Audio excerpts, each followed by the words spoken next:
Hi everyone, welcome back to the channel. Today we're going to talk about Invincible, Book 2 of the Chronicles of Nick series by Sherrilyn Kenyon. So as usual, we're going to talk non-spoilery thoughts and opinions up front, then move over to the spoiler section where we can talk in more detail. So with that being said, make sure you hit that like button and subscribe to the channel if you haven't done so already, and let's begin.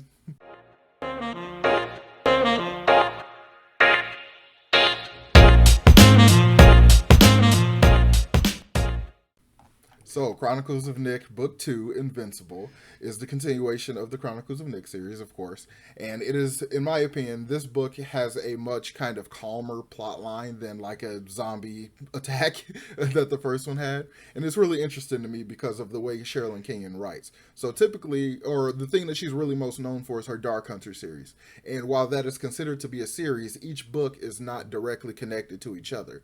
There are connections based on characters because the characters will show up in multiple books, and some events will cross over or some events will affect another book or something like that. But by and large, you can read these books in any order, and there is no established chronology for them.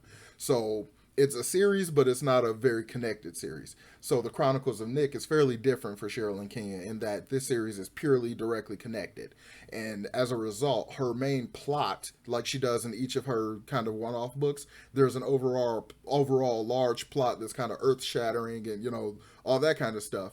But the issue with this is that this is over an 8-book series. So the 8 books have a large arc, as I do this a million times. The 8-book arc has a, arc, but each book has a smaller little contained arc, like most book series would do. But different than having a build-up kind of nature, Sherrilyn kind of just uses this as a way to further characterize her main character, Nick. Each book is kind of a small little adventure that he goes on that encompasses a different aspect of who he's becoming, and he learns a little bit more about his powers and a little bit more about the supernatural world and the consequences that what we now know is the future version of himself is trying to avoid. So it kind of creates this interesting, different type of dynamic for the story or for the series itself. Each book is not, I don't know, I would say each plot is very medium. It's like not a whole lot goes on in the story. I believe that's mostly because she really wants to emphasize the character more than this overall plot that's going on. Because her characterization in this book, in all of these books, are immaculate. I've never encountered another writer who does characterization in this way. Pretty much every single line of dialogue in this story tells you exactly about the character you're reading about.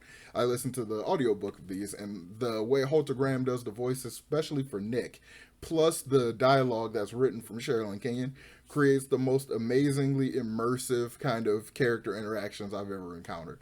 Like, there's literally a couple parts in this where I get kind of choked up because the performance is so good and the emotion of the things that are being said is so deep and so real. You're like, oh my God, you like feel really, really bad for this kid and stuff. You sometimes just want to give Nick a hug because he is going through hell for a 14-year-old. Like, wow, like literal hell. But it's so well done. Her characterizations are even really good in her other stuff, but I'm starting to really, really notice it here because the dynamic differences between someone of this age range versus where I am mentally. A lot of the drama that happens with the characters in this are between Nick and his mom because she's very hard on him and he's vaguely a rebellious teenager. So I understand things coming from her perspective, but I also understand him, having been a 14-year-old boy. Like, so I kind of understand both perspectives of it, so I can kind of get a different grasp of the way she's using these two for character development. And then the nature of using their interactions for development develops the mom and it develops Nick and it develops every other character that he interacts with.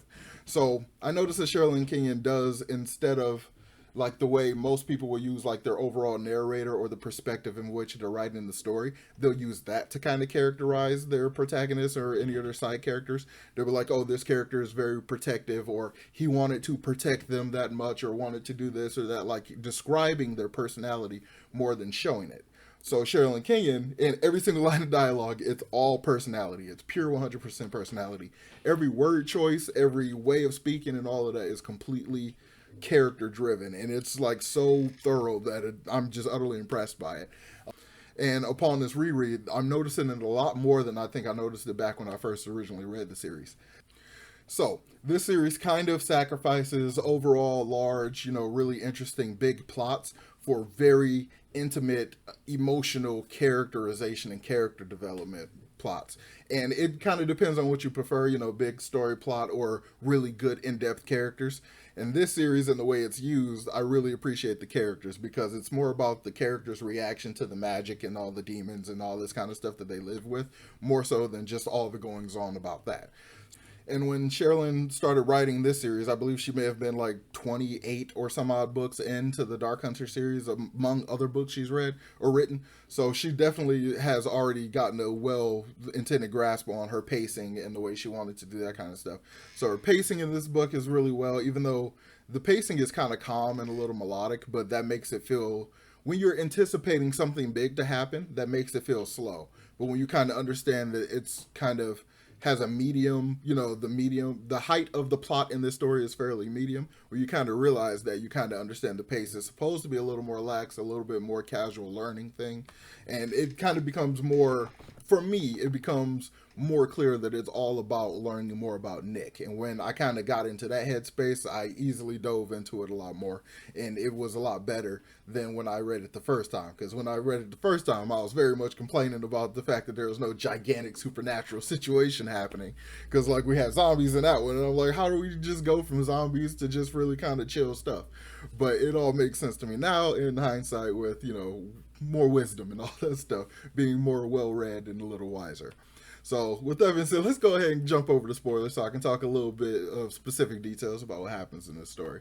So, spoiler warning for the Chronicles of Nick, Book 2, Invincible. The main thing that's really happening in this story is Nick is basically being used by someone who is he's been used by his coach. So his coach is basically setting up this thieving ring where he has a lot of the students, or some of the students, working as thieves for him to steal different particular items from other students and stuff because he needs them for a particular reason. And Nick, being the, like, coming from the wrong side of the tracks and having this reputation as a fighter and all this stuff, he has, like, basically no real goodwill with the faculty or anything like that. So the coach threatens to basically lie about him having stolen some stuff and basically lie on him in order to get him put in jail, where he has been getting people killed in jail. So basically, Nick is in a situation where he feels obligated. He has to steal these things and do something he really doesn't want to do, and potentially still get caught while, you know, trying to capitulate to the demands of his coach. And all while trying to learn more about his powers, because if he doesn't master or at least get a handle on his necromancy powers, they can be basically used against him and he can be enslaved as the type of demon that he is. So he basically, and then on top of that, he's also just, you know, living his 14-year-old life, trying to have a job and trying to do good in school and just, you know, exist, really. So for a teenager, he's dealing with a lot, like a lot. What we end up learning is that the coach is actually someone who basically sold their soul to a demon, like 100 years ago or something like that, in order for the high school champion or the high school football team to win the championship, and he would get like local fame basically. But the nature of the deal that he made, because he didn't read the fine print, meant that him and all his players had to die immediately after they win. So, but he, because he's the procurer of the deal, he gets resurrected and has to go do it again and again. So the person who he made this deal with is collecting the souls of those players. So that's what's happening right now at the school. But the coach needs a personal item from these players in order to make sure that that magic is working, because that's the connection that the guy he made a deal with is using to kill everybody. So that's kind of what's going on. So in the instance of Nick dealing with something in school, it connects back to what he's learning about his supernatural stuff. And the lesson that he has to learn in this book is more about his necromancy powers. So he ends up using his necromancy to summon the original girl that was sacrificed to make this deal. The coach had to kill a young girl and take her heart in order to do the ritual, in order to set it up, basically in order to bind the contract with the demon. And Nick was able to resurrect her because her soul is basically, you know, contained, is kind of captured.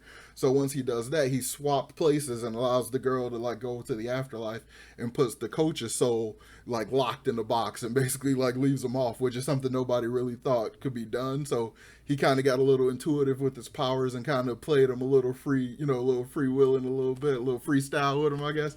And so we kind of just get this huge lesson of Nick was able to basically deal with all this because after like holding it kind of secret for a little bit, he told other people what was going on, and then he eventually figured out what was going on with the coach. So it kind of became a story about learning to rely on those people that you can trust, learning to trust the people that you love, and like there's a lot of these kind of themes in there.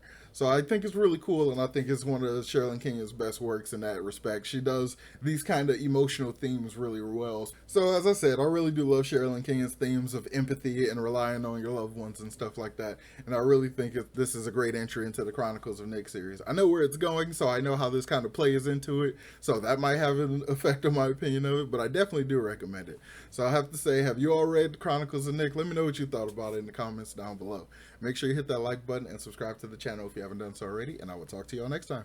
Peace.